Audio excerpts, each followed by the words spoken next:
I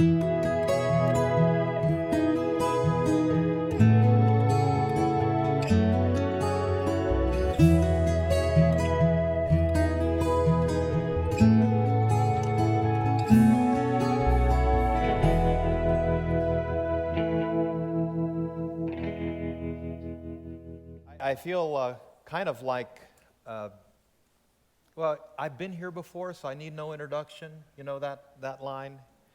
I'm thinking of a story that our good friend Professor Kitchen tells about. Now that he's getting old, he has these little brain moments where things sort of get stuck. And he was giving the introduction to a speaker, and he walked up to introduce them, and he couldn't remember the guy's name. And so he said, "I give you our colleague who needs no introduction." So I feel a bit like that tonight. I need no introduction. But last time I was here, I was focusing more on some of the historical and archaeological aspects of the Exodus narratives, and in particular, what we call the indirect evidence that makes a strong case for the historicity of the Exodus. When at the end question time, and this is what, 2.5, 3 years ago, the question came up about the location of Mount Sinai. I said, well, that's really a topic for another lecture, and so here we are. Now, some of you may remember that I offered a somewhat tantalizing title called, "Where is Mount Sinai and Why It Doesn't Matter?" Now, that may sound disappointing to you, but that will be where we end tonight, on why it doesn't matter. However, the whole lecture really got a little bit out of hand and much broader in topic, because I thought the subject we're dealing with, in particular, as the title suggests, critical review of some popular Exodus theories, in many ways requires not just the work of an archaeologist and a biblical scholar and a historian, but the work of a geologist. Many of the people who we'll be talking about tonight and their particular theories really lack the credentials to be making fantastic theories and proposals that are very popular and very well known, especially in Christian circles, through videos and popular books. We'll be coming back to that a little bit later.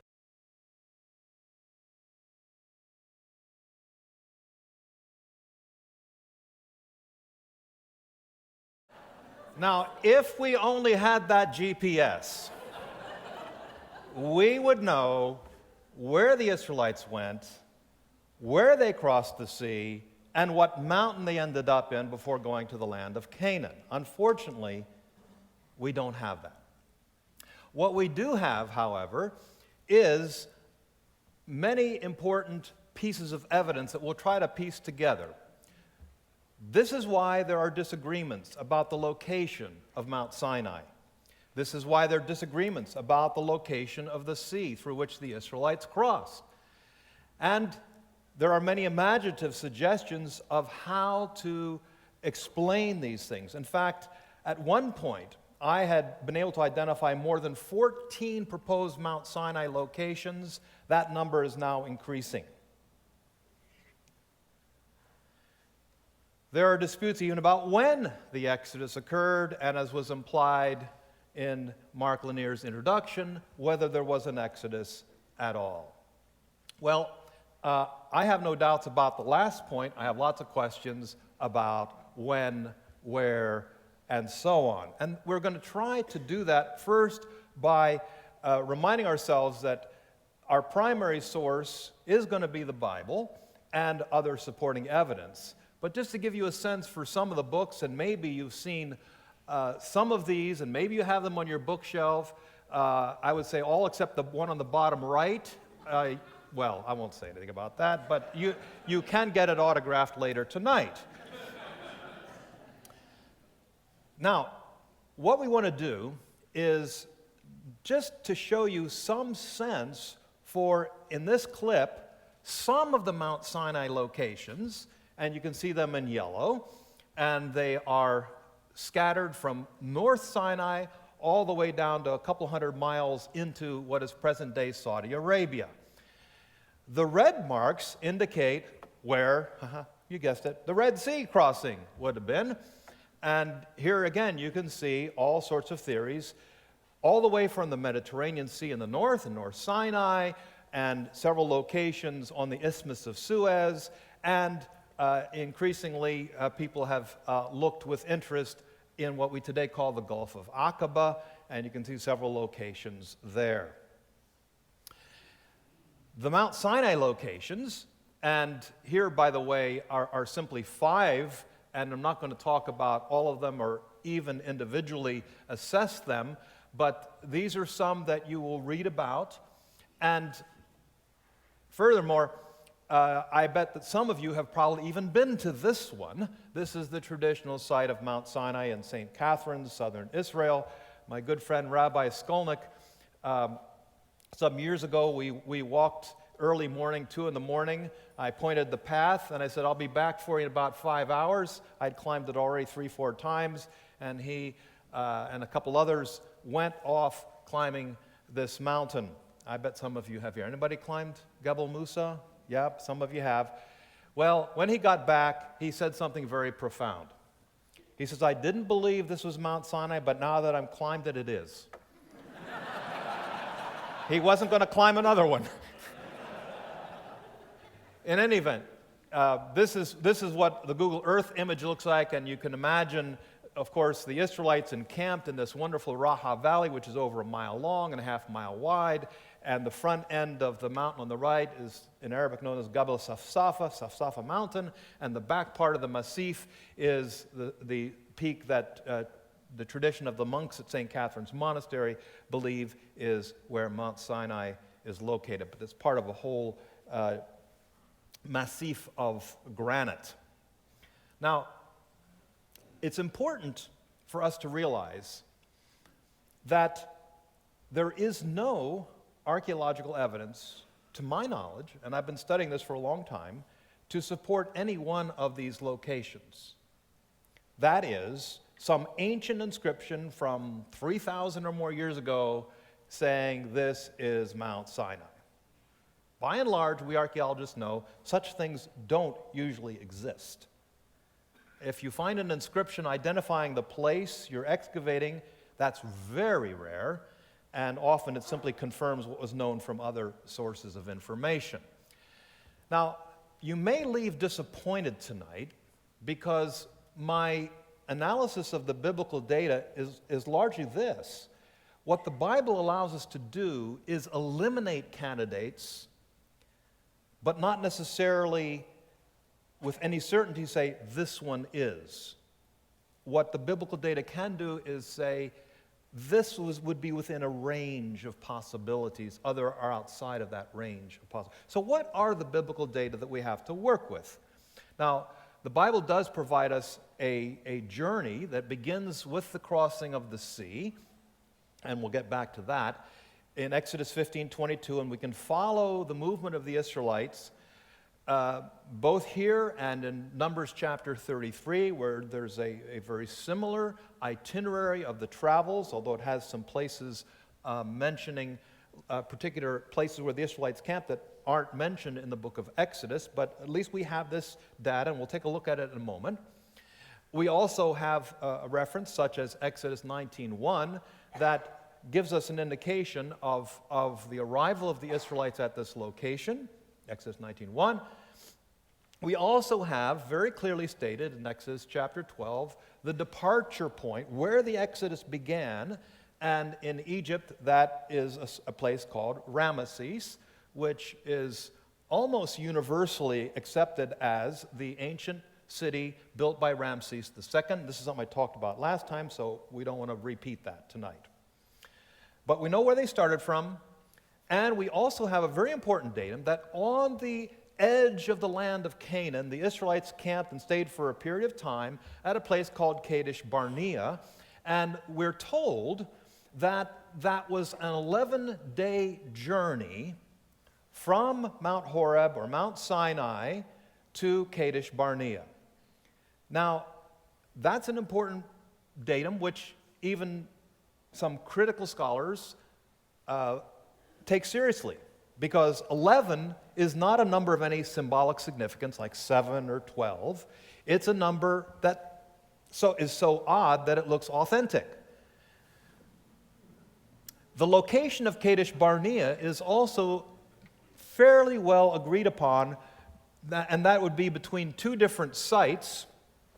And you can see on the upper right-hand side the general location of Kadesh Barnea. There's a site called Ein Kudirat, and just to the south of it, only about 6 miles, is another site called Ein Kadis. Ein means spring. This would be a source, a perennial source of water. So you have these two springs 6 miles apart. Ein Kadis. Kadis, you may hear an echo of the word Kadesh. And Kadis is Arabic for holy. Kadash is the ancient Semitic word for holy. And so within that circle somewhere, there is universal agreement that this is where the Bible was talking about. On the other side, on the left side of the map, you can see Ramesses, where the Israelites began their journey according to Exodus 12 and according to Numbers 33. There's complete agreement between Exodus and Numbers on this point. Now, I want you to pay attention to this chart that's laid out here, because it's very significant when we get to trying to understand the possible sea location crossings and the possible location of Mount Sinai. If you look on the left side, you see that the Israelites start at Ramses, and throughout Exodus and also in the Numbers itinerary, it talks about the encampments, that they encamped here, they encamped there, they pitched their tents. This is where they spent. Often we're not told how long they spent there, but we are told that these were a day's journey apart. We'll come back to that in a moment. But the thing I want you to notice here, well, two things. One, look on the left side, and you see that from the starting point to the crossing of the sea, which in the Hebrew text of the Bible is Yam Suf, which means Sea of Reeds. The Greek translation, which appears in most of our English versions, the Greek translation, known as the Septuagint, renders this as Red Sea. Now, that sounds very similar in English. All you do is pull out an E and you got to go from red to reed. It's not that easy in Hebrew. In Hebrew, the word red is Edom, like Edam cheese, if that helps. And the word for reeds is Suf. Again, there's no doubt about that, because Moses' mother placed his basket amongst the reeds. Same word, okay? Not among the reds, the reeds, okay? Now notice, then, we actually have 3 places the Israelites camped between Ramesses and when they reached the sea. Now that should tell you the distance is not that great. However, if you go from the crossing of the sea, beginning in Exodus 15:22, or look at Numbers 33, it's unclear whether they had 8 camping spots or 11. And the reason it's not clear is because after the crossing of the sea, the text is explicit in saying they journeyed a 3-day journey, or for 3 days, into the wilderness of Shur. Now, it's not clear whether that's 3 days and then they start naming places, Mara, etc., or if the 3 includes the first 3 places mentioned. So you could say it's minimally 8 days of travel from the crossing of the sea to the mountain, or 11 days. The next big question is, what's a day's journey? They didn't use kilometers. They didn't use miles. They used day's journey. How is this reckoned? Well, most travel in the ancient Near East, even with donkeys, as you can see in these 2 ancient images, the lower one of which is in Sinai, at Sirabit el-Qadim, a very important place, and certainly one of the candidates for Mount Sinai, the Gebel, the mountain, Sirabit. But you can see this gentleman riding on a donkey, but being led by people on foot. So even if you could afford a donkey, and you can see in the top picture, which is about 1840 BC, that the animals are actually being used to carry little kids on the far left side of your screen, and to carry equipment on the donkey more up in the front. So basically, when you travel, you're walking. Your animals are carrying your your gear, your food, your supplies. So you have to keep in mind that basically a day's journey is how much you can walk in a day, not how fast you can ride your donkey. There's a wonderful statement made of Muhammad Ali, who had to make a very fast trip from a place he was in Sinai or the Negev. I can't remember exactly where it was, but it said that he made a 5-day journey. This is 150, 200 years ago. He made a 5-day journey in one day.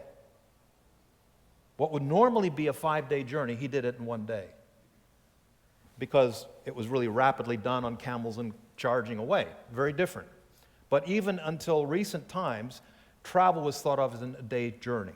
Now, based on what we know from both ancient texts, where we can trace the movement of caravans between point A and point B, places like Mari and nearby cities, we reckon that this would be somewhere around 20 to 22 miles a day is sort of an average of what a day's journey was.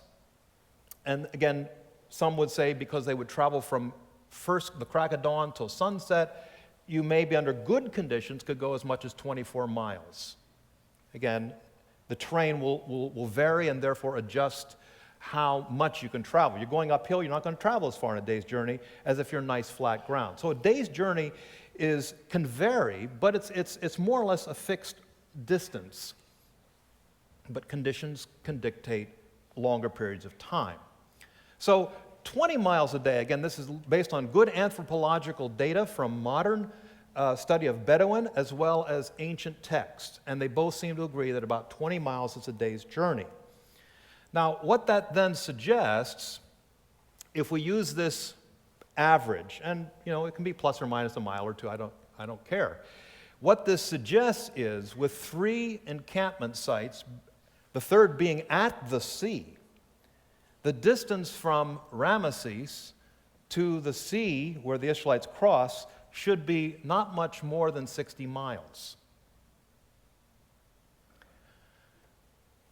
On the other hand, if we allow for 8 to 11 days' journey from the crossing of the sea to the location of Mount Horeb or Mount Sinai, then we're talking about a distance of 160 to 120 miles.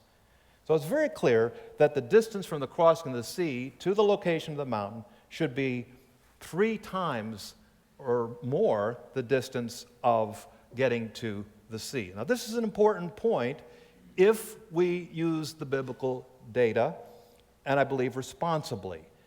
As you will see, some of the locations for Mount Sinai, and a little bit later, would require the Israelites to travel something like 80-some miles a day, which, I believe in God, but I also believe they walked. What we have here is a roughly 60-mile range from Ramesses, figuring on 3 days' journey, and that would give you a range within which you should, if we take this information in a straightforward fashion, where the crossing of the sea should be. On the other hand, from Kadesh Barnea, you can see a circle, and you can see that larger red circle indicating the 220-mile range. Now again, this is as the crow flies, and as we know, the routes were not necessarily as the crow flies. Here are some of the routes that are known from ancient times, how to get in and out of Egypt. And you can see the most northern one. This is where we were excavating, and I'll come back to that a little bit later on. The secondary route, which is well known, especially in the book of Genesis, in the patriarchal narratives, where the way of Shur is the way that the patriarchal families and Hagar travel in and out of Egypt and so on, because they're going up to Beersheba in the southern part of Israel. But just to give you some idea, these are the main known east-west travel routes, and the lowest one of them all is actually better known from Islamic times. It's called the Darb al-Hajj, which is the way that the Egyptians would cross Sinai to go to Arabia for the pilgrimage to Mecca. So it's a more modern route of the last 1,000 or more years. So here again you can see another map, same map, but showing you the known ancient routes. And the yellow lines represent the routes the Israelites would have had to have taken to get to the proposed Red Sea crossings or Mount Sinai locations. And some of them, you might say, are quite literally off the chart. Some, as you can see, are actually within the range we're talking about. But the distance, for instance, that one would have to travel from Ramesses to cross the sea of the Gulf of Aqaba, as some people have proposed, would require the Egyptians to, or the Israelites and the Egyptians who pursued them, to go all the way down to the southern tip of Sinai and cross from the southern tip of Sinai. And I've driven that, by the way, in a car, and it's a very slow drive even in a car, let alone trying to walk. But in any event, some of the problems of travel, when you consider the actual location people are posing, don't really make sense. But we'll come back to that more. So, for instance, here we have one of the locations for Mount Sinai that many people know, Gebel Musa on the left, and on the right side you can see Gebel al-Lawz or Jebel al-Lawz, which is very popular in certain circles. And what we want to do is to look both at the biblical data and the geological data. And I'm going to play a video clip here just in a moment, and it'll give this a wonderful transition for me to step out of the way and my colleague Steve Moshier to come talk to you about the geology. But I just want you to realize that for this very popular location to work, you basically have to stand the biblical itinerary upside down. Because what this means is the location of Mount Sinai, if you cross the Gulf of Aqaba to this Jebel al-Lawz, is not an 11-day journey. It's not an 8-day journey. It's maybe a 1 or 2-day journey. But to get to the location to cross would require you 8, 10, 11 days, whereas the Bible makes it clear it was 3 days, suggesting a location much closer to Ramses. So these are the biblical data, and looking on maps and saying what really is feasible and what isn't. So now I'm going to introduce another video clip, and I will get out of the way for my colleague.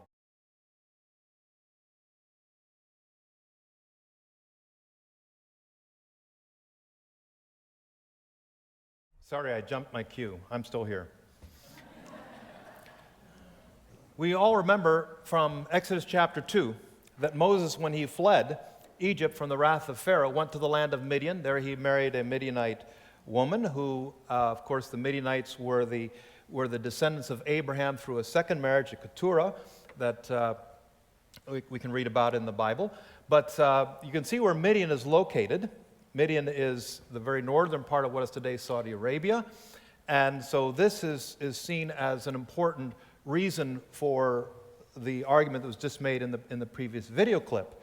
In fact, the verse that was quoted there by Robert Cornuck is Galatians 4:24 and 25. I'd like to read this verse. You can read it yourself, but I want you to hear me read it. Now this is an allegory. First lesson in hermeneutics. If the biblical writer says this is an allegory, what does that tell us? It's an allegory. These are two women, our two covenants. One is Mount Sinai, bearing children from slavery. She is Hagar. Now, Hagar is Mount Sinai in Arabia. She corresponds to the present Jerusalem, for she is in slavery with her children. Okay. Now, here you have the reference to Arabia. Now, does anybody know when Galatians was written and by whom? Paul. Sometime in the 1st century A.D., okay? The question we have to ask, which the speaker you just heard on the video clip doesn't do, is he gets out a modern-day map and says, where's Arabia? You don't do that. When you're looking at a 2,000-year-old map, the question is, where is Arabia when Paul is talking? Not where is Arabia today. That's the first fundamental flaw. There are a lot of others, but that's an important one to start with. I want to point to another note because I think this is significant and often overlooked. It's in Numbers chapter 10, where the Israelites are about to leave Mount Sinai, and Moses is trying to encourage his brother-in-law, Hobab, saying, hey, you know this area, you know this region better than we do. Come with us, guide us, help us along. You're a desert guy. You know, we grew up in the Nile Valley. We don't really know this terrain that well, and we'll take good care of you. Now, this is happening at Mount Sinai, right? Read the text. But he, Hobab, said to him, I will not go. I will depart. I'm going to leave this area and go to my own land and my own kindred.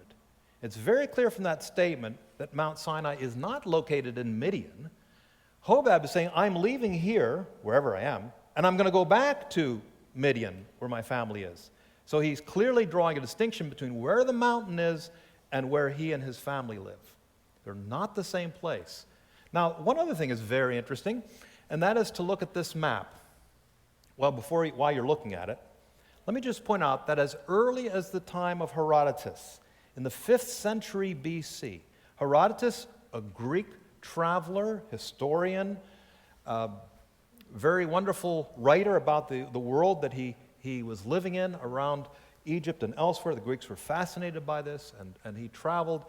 And he talks about being in Egypt. That's a whole wonderful book in and of itself. But when he leaves Egypt, this is 450 BC. You want to give me an equivalent? Ezra's time. Around the time of Ezra, he's leaving Egypt, and he says, when you leave Egypt, you come to Sinai of Arabia. As early as the 5th century BC, Sinai was equated with Arabia. Now look at this map, wonderful map of the world, dates to AD 775. And I'm going to zoom in a little closer. And here, basically what you have, and we've reoriented it to our world. And what you see is Egypt on the left with the Nile Valley and so on. And in the yellow circle is the Sinai Peninsula. And notice the water surrounding it is painted red. It's called the Red Sea. So they actually called it Red Sea. There's no doubt about that. But look in the yellow circle, and that's the Sinai Peninsula. And if you can read sideways, thank you, Jerry, I see that head, it says Arabia. In fact, if you read carefully, it says Sinaiacus Arabia. Sinai was equated with Arabia from the days of Herodotus all the way down to the days of Paul. So we don't look at a modern-day political map and say, where is Arabia? You look at a first-century map and say, where is Arabia? Arabia was a name applied to Sinai. Now, you can see the problems that crossing the Sinai, and we'll come back a little bit more to this in a moment, but you can see the route proposed. These are the actual routes proposed by these explorers that we've been looking at. And here are some of the better known ones. Ron Wyatt on the left, Robert Cornuck, whose video you just saw, and Dr. Lennart Moller. What's interesting is that not one of these gentlemen are trained in biblical Hebrew. None of them are trained in archaeology. None are trained in history. And I think about this, and I say, this is very interesting, because I don't think any of you who would have to go to surgery and have your heart worked on, like Professor Kromikov, would say, you know, I'll take a plumber. You know, plumbers know about pipes, you know. These gentlemen don't know archaeology, don't know history. How's that song go? Anyway, but yet they come and speak in churches, speak in community groups, and make a big splash. But you can see the problems, because according to the line you see going across top of Sinai and down, and that little triangle zigzag, that for them is Exodus 14:2, where Israel makes a shuv, where it makes a turn. After they traveled about 120, 150 miles, they make the shuv that the Bible has them making on the second day after travel in Exodus 14:2. So they claim that they're just taking the Bible, they're following it like a map. And you can see the problems. Now, I'll get out of the way.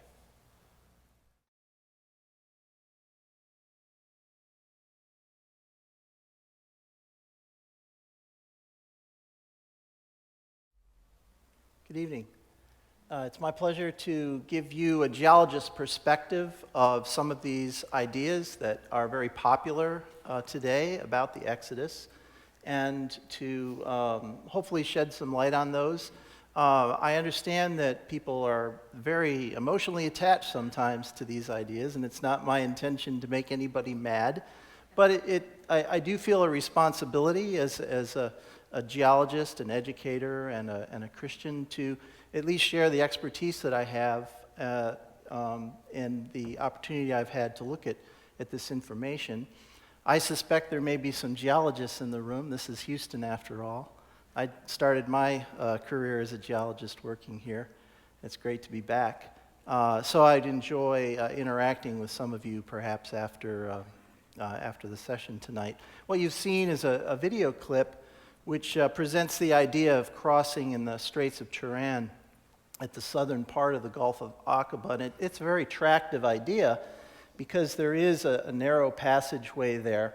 And the proposal is that there is a land bridge between these reefs, these small islands that cross the straits. And there's even a nice illustration of what it would look like if the water were drained. This is a satellite view. And we will be looking, as you see, we'll be looking at a lot more satellite views. Thank you, Google Earth. But this is showing the straits, and I'd like to share with you some real bathymetric, that is subsea depth information published by the Israeli survey, an Israeli marine geologist, John Hall, showing the straits here.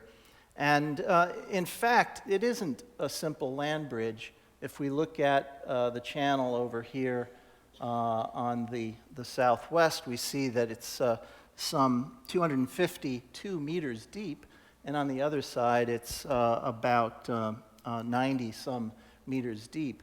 And furthermore, walking, if any of you have snorkeled around a reef, you know it's a pretty rough topography, and would be a very difficult walk. And somewhat treacherous because coral are very sharp and actually dangerous if you scrape yourself on them. So the question is, could the miracle of the parting of the sea involved water being removed that is as deep as some 250 meters? And many people would question that, but I think, in my mind, it's not responsible to suggest that it's just a cakewalk across the channel there, and people should be aware of the actual conditions. Likewise, up at Nueva, another crossing which is presented mostly by Leonard Moeller and previously by Ron Wyatt, there is a nice little wadi and a delta here at Nueva, and the suggestion is that the Israelites came out here onto this delta, the sea parted, and there was an easy walk, and there's even presented this underwater land bridge here. But again, even though this is the information that you'll see on the internet or in videos or in some books,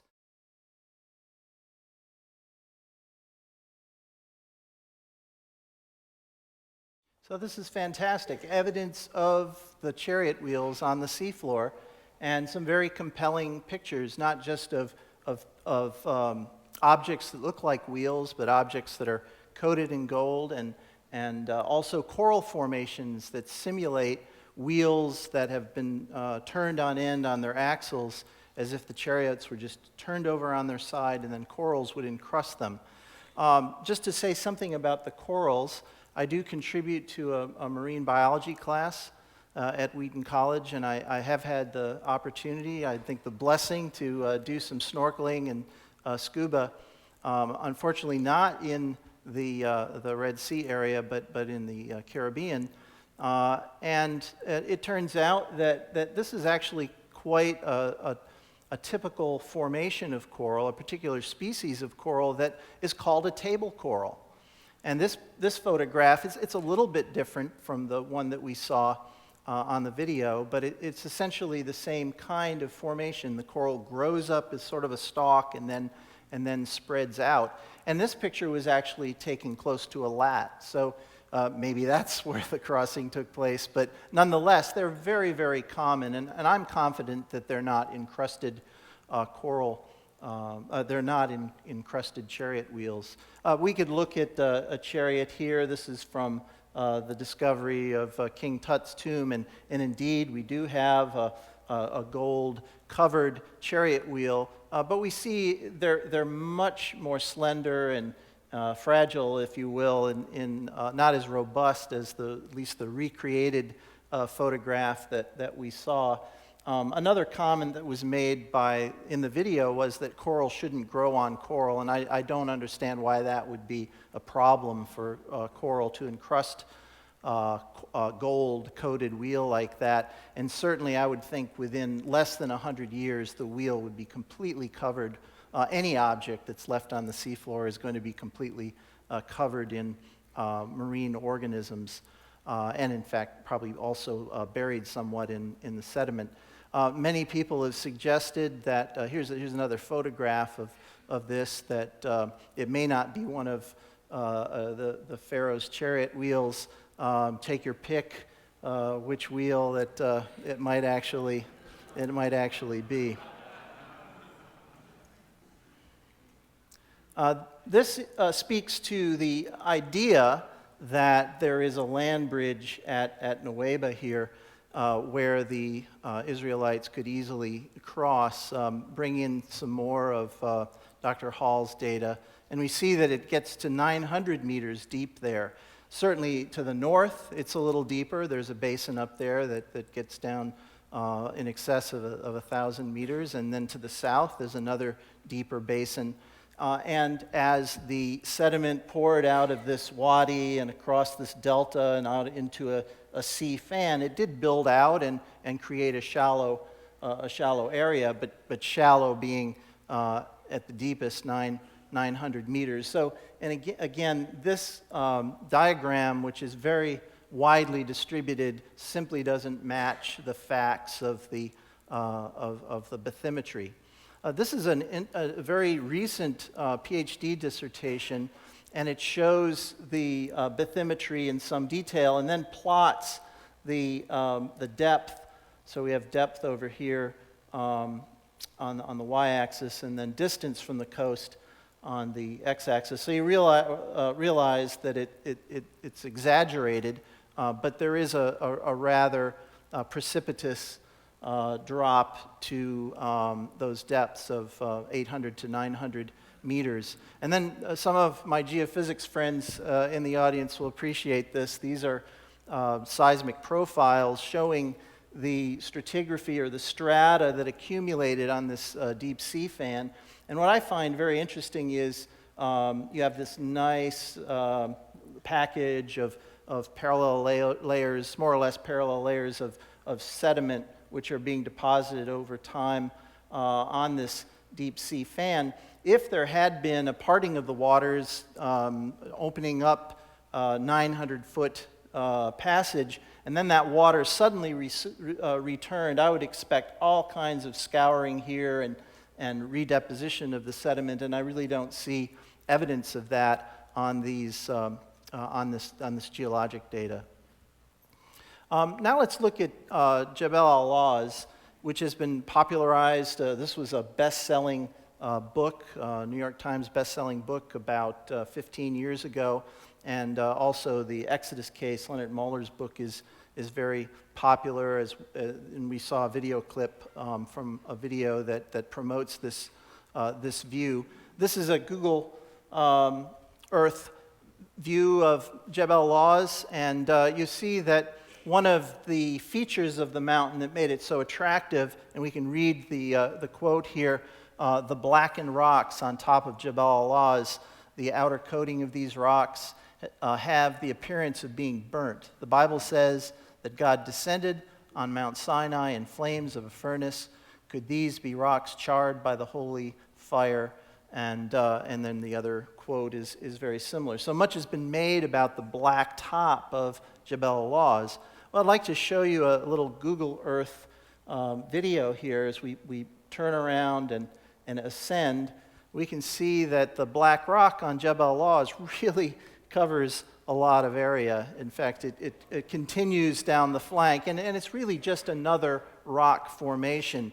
I obtained the geologic map of the area. It was provided by the United States Geological Survey back in the 1960s. And what we see is that the light-colored granite it's referred to as a pluton or a batholith, and it's intruded in the subsurface when the rocks were much lower beneath the surface. It intruded the greenstone and the slate, which is the black rock, which is thought to be the burned rock from the fire on the mountain. And so this is referred to as a roof pendant when we look at it from space. Here we can see the greenstone is actually older than the lighter colored granite. And this is a very instructive because we can see all of the fractures in the rock. They've been deformed as the Sinai and Arabia and Egypt have been rifted along the Red Sea Rift area.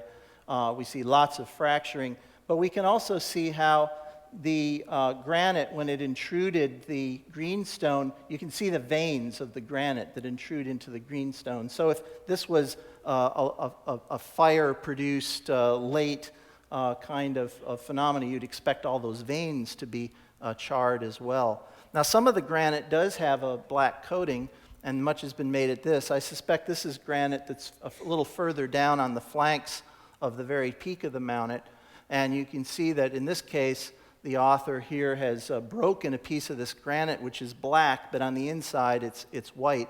Well, this is really a very common phenomena called desert varnish. I took these photographs at Maktesh Ramon in Israel. I also have photographs of these from Nevada, where there's a process of weathering. Microbes and weathering on the surface of the rock will turn it black. So I doubt that this is a phenomena that we could relate to Moses' experience at the mountain. Another feature there is referred to as the split rock, and the idea is that this is the place where God commanded Moses to strike the rock and water poured out of it, and there is some photographic evidence of what looks to be weathered rock, weathered by erosion. But if you remember all of the cracks that we saw in the space photograph, there are many, many veins and fractures there. And I believe that this split part in the rock wasn't something that happened very suddenly. I think it's really a remnant of erosion along a vein in the rock that had a lot of a deformation. You can see that here, this photograph, see that very sharp line from fresh granite to deeply weathered granite. I think this is just a feature of the tectonic history of the area and has no particular significance to some kind of spring. This is another Google Earth picture showing that. Apparently there are archaeological features there. There are paintings which are thought to represent the calf, the golden calf that was built. There are foundations. There are column bases that are thought to add up to the number of tribes. And archaeological reports that we've been able to find suggest that these do not date to the Bronze Age. So now I'd like to move into some of the other kinds of questions, and I call these process-oriented questions, because how did it happen? And these are the theories that speak to the plagues, speak to the parting of the sea, speak to the provision of food and water. I can't cover all of these, and I don't have expertise to address all of these, but these process theories are interpretations that appeal to natural or scientific explanations linked to specific geographic settings for the places and events. It's kind of like the black rock on top of the mountain being an example of here is something geological that fits what we read in the scriptures. And here's an application of a process theory. A very popular idea in many, many books is the involvement of the Thera volcanic eruption in the Greek islands that occurred sometime in the Bronze Age, and that this could be an explanation for plagues and even for the parting of the sea. And I can explain it this way, following a recent book written by a well-educated geologist and published by Princeton University Press, The Parting of the Sea. The idea is that when Thera erupted, it wasn't just one single event. Most volcanoes just don't erupt once and shut down. There are many stages in its eruptive history. So perhaps the first stage produced a pyroclastic cloud that moves down over the delta, and it explains the darkness and perhaps some of the onset ecological disasters of the plagues. And then another eruption might involve basically the collapse of the island, creating a tsunami that goes off toward the Levant, the Eastern Mediterranean, and this tsunami, this wave that's produced by the displacement of the water at the volcanic eruption, could explain, water receding and then returning to perhaps trap Pharaoh's army in one of these northern crossing areas. The problem is that the eruption has been very precisely dated. There was a study that took a twig of an olive tree, a branch of an olive tree that was buried in the volcanic ash, and they were able to date with radiocarbon 4 of the rings of that tree, and were able to very precisely put the date. It's somewhere between 1627 to 1600 BC, but this is hundreds of years before 2 of the popularly accepted Exodus dates based on scholarship, and perhaps most of the scholars in this room would prefer to go with the late Exodus date. So to involve the Santorini eruption in the Exodus as an explanation is probably a bit of a stretch. Another possibility, though, would involve tsunamis that are not created by volcanic eruptions, but a landslide out here on the cone of sediment off the Nile Delta, and the tsunami would set off a wave which could certainly affect any of the bodies of water that are suspect reed seas in the northern area. Now, I don't want to say whether or not this is how it happened, but it is a possibility that something like that could explain the parting of the sea.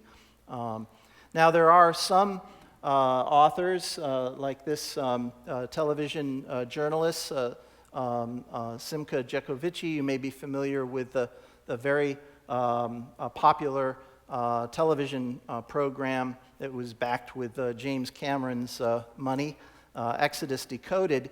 And this is an example of someone who's explaining every single thing in the Exodus, even from just a few phenomena, and he proposes simultaneous volcanic eruptions, gas, poisonous gas, seeping up through the ground, earthquakes, submarine landslides, tsunamis, and he sets these all at a date that doesn't really even agree with the accepted dates for the Exodus, the accepted pharaohs that are proposed for the Exodus, and certainly it is inconsistent with the Santorini Thera eruption, which he uses. There are some interesting ideas for the parting of the sea, and one idea involves wind, because it says in the scripture that God used a wind to part the sea. And here's an experiment that was shown on a National Geographic documentary some years ago by physicist Colin Humphrey, and let's play that.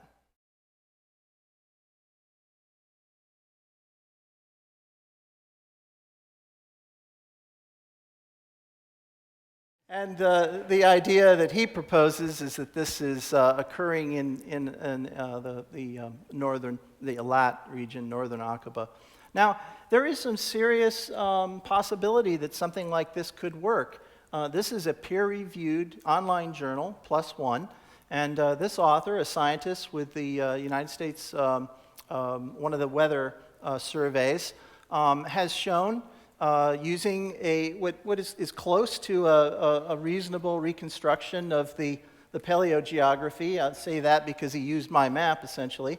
And he adds a few things, but he shows that a wind of, what does he have, 63 miles per hour could actually blow water aside for a while and allow some dry ground to exist. But the question is, can you even walk in winds of 63 miles per hour? You know, a hurricane force 1 is 74 miles per hour. Some people question whether you can even do it at under 40 miles per hour. And you know in Houston what it's like when you have winds like that. So while I think it's interesting to speculate, we can't be sure of exactly how it happened. Now I'd like to move on to some other volcano theories, and these have to do with volcanoes mostly where we actually have some volcanic activity in Arabia. And I'd like to call your attention to this map that is actually available through Google Earth, but it's a catalog of active volcanoes created by the Smithsonian Institution. It's their global volcanism program. And notice where the volcanoes are. And this is just so you know that there are many, many documentaries on television, all of the science cable stations, and you just can't believe everything you see on those stations. Here is a documentary, National Geographic, Exodus Revealed, and this is the commentary from a scientist, a geologist in Hawaii in a helicopter, so that you can't hear him, so they have his transcript. He says, imagine the Jews reaching this massive land bridge formed by lava. And so the idea is that land bridges, as they occur, lava pouring into the sea, are actually kind of temporary. They tend to collapse. They're very dangerous. If you go to Hawaii and they have one of these land bridges, there'll be signs, don't go out on the land bridge. In fact, they even create this map down here that shows the possibility of lava stretching across the strait there that we just talked about. And they even produce a map showing the location of volcanoes that don't exist. So it is a bit scary when you can't trust National Geographic. Now, here's another compelling volcano theory. This is from Colin Humphrey. He, of course, had this idea of coming across the area south of Eilat in the Gulf of Aqaba, and his candidate is Ala el-Badr. And this indeed is a volcano of known, a fairly recent activity. And his idea is that this eruption of this mountain was the source of the pillar of cloud and the pillar of fire. And he said, if you draw a straight line between here and P-Ramesses, it's just a perfect straight shot, and would guide them as they went. There was an eruption in about 640 A.D. It may have been from this mountain or a similar. You can see the cone over here, and local Bedouins reported that there was some damage and there were some fatalities. However, there is no documented eruption from the time of the Exodus. Now, as you'll see, these areas that are beyond our circle here are questionable, but certainly still interesting. And what we'd like to do is to now give you an idea of why we think that it's necessary to stay within these with these circles. And I'm going to turn it back to James. In my last appearance here, and this video is still available, you can see some of the backgrounds to what we're talking about, but I am not going to repeat what we did before. Okay, that's something you can go back and look on the wonderful Lanier Theological Library website. So I don't want to repeat that, but a couple highlights that we do actually have an ancient map from the period of the Exodus, roughly speaking, 13th century BC, and this is on a wall at Karnak Temple. And why this is significant is because it actually shows us the line of forts that defended the main entry to Egypt. And why we think this is significant, and this is developed in detail in my previous lecture, so I won't go into all the details, but the point that one of the forts named on this sequence is called Migdol, and that, of course, is the name of a place the Israelites passed by or camped near in Exodus 14:2, and we're also told it was beside the sea. I'm going to speed up just a little bit so we can all get to refreshments, which is why we are here. This is the result of Steve's work, years of work, on reconstructing the paleo environment. What was the area on the eastern frontier of Egypt and North Sinai like when the Israel exodus would have taken place? The map you see here actually is an improved, updated version of what I would have shown you some years ago. But let me just take you now to taking the data, the geological data, the archaeological data of the forts, and showing you that the road out of Egypt that the Israelites originally avoided, Exodus 13:17, was lined with forts. And you can actually see, and I had the privilege of discovering the fort at el-Borg.